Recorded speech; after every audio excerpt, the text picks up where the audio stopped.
As pessoas tentam vender Grande Sertão Veredas como essa história tipo Mulan, em que uma mulher se disfarça de homem para poder seguir o seu caminho como guerreiro. Mas isso é uma mentira bem simplória, na verdade. Grande Sertão Veredas é uma história sobre culpa antes de qualquer outra coisa. É uma espécie de epopeia do sertão brasileiro, retratando a tragédia desses homens ambíguos, unidos pela violência numa terra de ninguém. Quase um mundo à parte, com as próprias leis, os próprios sistemas, a própria realidade. No livro, o jagunço Riobaldo, vários anos depois de ter abandonado a jagunçagem, conta a sua história para um homem a quem ele mesmo se refere como estudado, da cidade, enfim, alguém que não é dali. Assim como a própria vida, a narração do Riobaldo é nebulosa e confusa, cheia de reviravoltas e retornos, e ele vai e volta no tempo conforme as memórias passam por sua cabeça. O livro se compromete tanto com a ideia de representar a contação do Riobaldo que não tem nenhuma divisão de capítulo. É um monólogo disfarçado de diálogo do começo ao fim das suas mais de 400 páginas.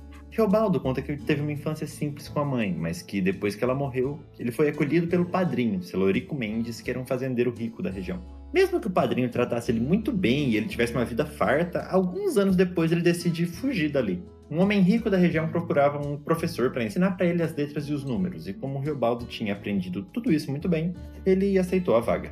Esse homem rico, Zé Bebelo, aprende muito com o Riobaldo e cria por ele bastante apreço, que é correspondido pelo próprio Riobaldo. Zé Bebelo tem a pretensão de entrar para a política e, para se promover, ele assume a missão de acabar com a jagunçagem. Contrata mercenários, junta dinheiro, forma o próprio exército e sai nessa missão. No começo, Riobaldo acaba acompanhando, mas não tem realmente nenhum gosto por aquilo. Um certo dia, ele acaba fugindo sem nem se despedir ou sequer dar notícia. Sim, de novo. Depois de um tempo sem rumo, o Riobaldo se abriga na casa de um fazendeiro e lá encontra Reinaldo, que ele tinha conhecido quando os dois eram crianças e de quem Riobaldo sempre se lembrava por ser extremamente valente e corajoso. Influenciado por Reinaldo, Riobaldo acaba entrando pro bando de jagunços de Joca Ramiro, do qual o outro faz parte. A relação entre os dois vai se tornando cada vez mais íntima, até mesmo carinhosa, e com o tempo o Reinaldo divide com ele o segredo de que na verdade se chama Diadorim. Eles acabam ficando tão próximos, na verdade, que o Riobaldo passa a carregar o grande transtorno, a grande culpa de se sentir assim perante outro homem, outro bravo guerreiro, outro companheiro de jagunçagem. No bando de Joca Ramiro, o Riobaldo conhece gente de todo tipo, mas um, especialmente, ele detesta: Hermógenes, um dos homens de confiança de Joca Ramiro. E o motivo do desgosto do Riobaldo por ele é muito simples. Hermógenes é um homem cruel e violento, que aprecia o sofrimento alheio. Naturalmente, Joca Ramiro e Zé Bebelo acabam em guerra, o que causa angústia em Riobaldo, que não queria o mal de Zé Bebelo, nem que ele o visse como inimigo.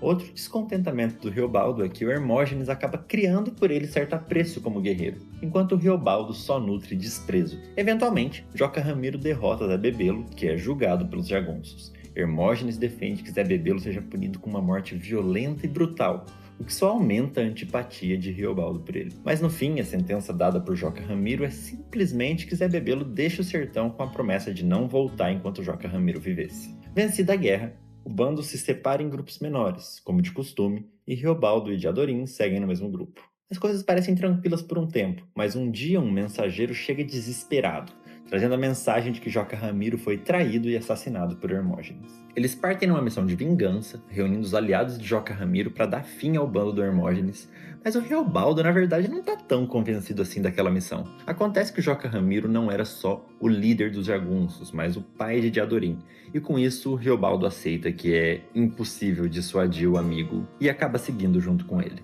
Eles seguem sob o comando de Medeiro Vaz, braço direito de Joca Ramiro, mas meses de guerra e perseguição infrutífera afetam profundamente os jagunços e corre o boato de que eles não conseguem matar Hermógenes porque ele tem um pacto com o diabo, ou como eles dizem, com o demo. Com o tempo, o próprio Medeiro Vaz acaba morto, trazendo ainda mais desesperança ao grupo. Os jagunços querem que Riobaldo assuma a liderança, mas ele recusa prontamente, e a questão só é resolvida quando Zé Bebelo, após a morte de Joca Ramiro, retorna ao sertão com a missão de caçar Hermógenes. Acontece que mesmo com a liderança de Zé Bebelo, eles são incapazes de concluir a vingança, e com o tempo, a ideia do pacto e as dificuldades que eles enfrentam mexem tanto com a mente de Riobaldo que ele mesmo um dia sai escondido do acampamento, em plena madrugada, rumo a uma encruzilhada para oferecer a própria alma ao diabo e ver se assim se iguala a Hermógenes.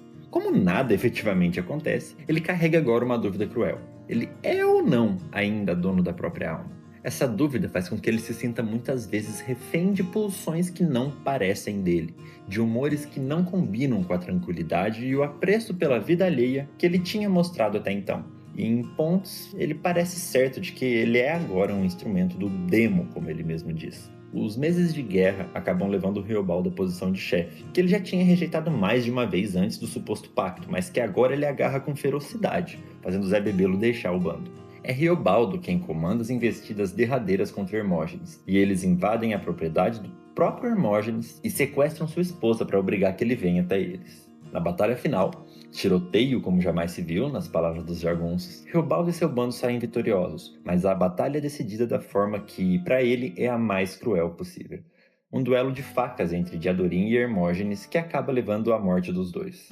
É depois da morte de Diadorim que Riobaldo descobre que na verdade ele era Maria Diadorina. Era a filha e não o filho de Joca Ramiro, mas negou sua própria sexualidade para viver ao lado do pai entre os jagunços. Contando a história, agora, tanto tempo depois, Riobaldo é um homem tranquilo, mas carrega consigo o peso de todas as angústias e culpas da longa vida, além de questões existenciais que ele não consegue solucionar. Riobaldo fugiu da proteção do padrinho, fugiu da proteção de Zé Bebelo, acabou no bando de Joca Ramiro, mas não era movido por devoção alguma à jagunçagem ou ao chefe, mesmo que nutrisse por ele uma admiração. Riobaldo carrega a culpa de todas as pessoas que ele matou e que viu morrer, das pessoas que morreram ao seu lado e sob seu comando. Carrega a culpa angustiada, turvada pela dúvida do pacto com o diabo que não sabe se surtiu efeito, mesmo que conclua, no fim do livro, que o diabo não existe. Carrega a culpa da morte de Diadorim, e talvez ainda mais de só ter entendido quem Diadorim realmente era, ou o amor que sentiam reciprocamente quando já era tarde demais. Nas palavras de Riobaldo, e o pobre de mim, minha tristeza me atrasava, consumido. Eu não tinha competência de querer viver, tão acabadiço, até o cumprimento de respirar me sacava. E Diadorim, às vezes conheci que a saudade dele não me desse repouso, nem o nele imaginar, porque eu, em tanto viver de tempo, tinha negado em mim aquele amor, e a amizade desde agora estava amarga falseada. E o amor, e a pessoa dela mesma, ela tinha me negado. Para que eu ia conseguir viver? Acontece que o Riobaldo que conta a história não é um Riobaldo que vive assombrado pela culpa, pelas perdas, pelo arrependimento. É um homem tranquilo, que pensa no passado como essa lembrança agridoce, essa mistura de admiração e ressignificação, uma espécie de gratidão por tudo ter passado. Nas palavras dele, mesmo fui muito tolo. Hoje em dia, não me queixo de nenhuma coisa. Não tiro sombras dos buracos. Mas também não há jeito de me baixar em remorso. Sim, que só de uma coisa. E dessa mesma, o que tenho é medo. Enquanto se tem medo, eu acho até que o bom remorso não se pode criar. Não é possível. Minha vida não deixa benfeitorias, mas me confessei com 7 padres, acertei 7 absolvições. No meio da noite, eu acordo e pelejo para rezar. Posso, constante eu puder, meu suor não esfria.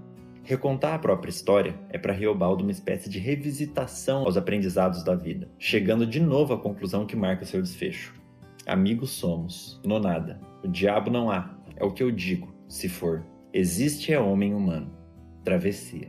Grande Sertão Veredas é uma espécie de subversão dessa grande época do mundo antigo, dessas epopeias de grandes guerreiros em busca da virtude e da glória. É uma epopeia sertaneja, mas mais do que isso, é o drama de homens nascidos e mortos numa guerra em que a glória é turva, ressequida.